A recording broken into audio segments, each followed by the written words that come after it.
বন্ধুরা আজকে বাগদোলা বাজারে চলে এসেছি। এই ওয়েট কতটা, এটা ওয়েট কতটা ওয়েট হয়? বেশি হবে না, 2 কেজি 7-8 বড় এ থেকে ওটাই বড় সব থেকে। ও আচ্ছা, অতটা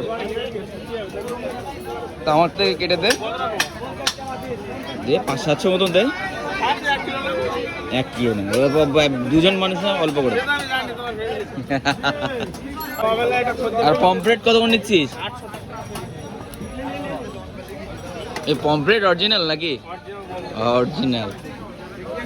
এই চিতল না, এটা কোনটা নেবো বুঝতে পারছি না। কাট ভাই, একটা ভালো দেখে কাট তো, এটা ভালো হবে সেটা কাট।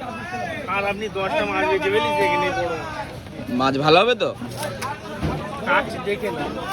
তো বন্ধুরা ফাইনালি এইটা নেবো মনে করলাম, এখন দেখা যাক। এই মাঝখানেতে দে আমার, এখান থেকে নেওয়া না, যেখান থেকে খুশি নিতে পারো। আমি এখন বাগদোলা বাজারে এসেছি। এইটা তো ল্যাস দেবো না, মানে এখন দিচ্ছি হবে তোমার। আমার অন্য সিস্টেম আছে, কিন্তু খদ্দের যে বীজ বলে আমি সেই রকম, মানে যেমন ভাবে চাইবে তেমন ভাবে দেখি। তো দেখো কত সুন্দরভাবে কাটছে মাছটা।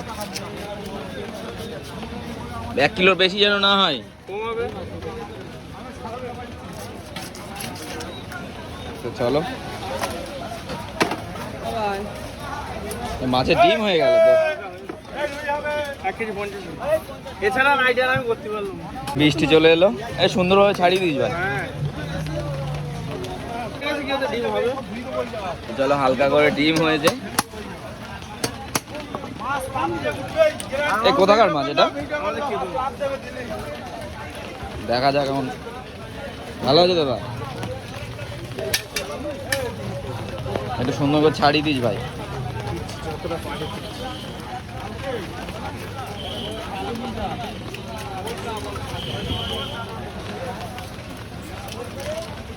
ও বেশি কিনে বাড়ি যেতে পারলে মাছ নিয়ে তো চলো, এইটুকু মাছ কিন্তু 1 কিলো হয়ে গেছে। মিডিয়াম সাইজ কর, মিডিয়াম সাইজ কর। এই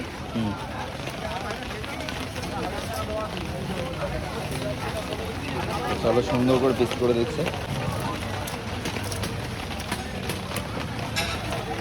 আমার পেটির মাছগুলো আগে উঠে যাবে বুঝলি, সেই জন্য ওইগুলো, ওই দাকা মাছ কাটা বাঁচার জন্য আমরা দাকা মাছটা নিই না, তবু নিলাম। আর চিতল কত করে নিলি বললি? 500 টাকা। 500 টাকা। কতটা হয়ে যাবে? 3 কেজি। 3 কেজি ওজনের চিতল মাছ এইখানটা। তো এদিকে দেখো বৃষ্টি শুরু হয়ে গেছে। তো বাগদোলা মাছ বাজারের অবস্থা দেখো এইখানটা এখন। কেন, বাজার পড়ে গেছে?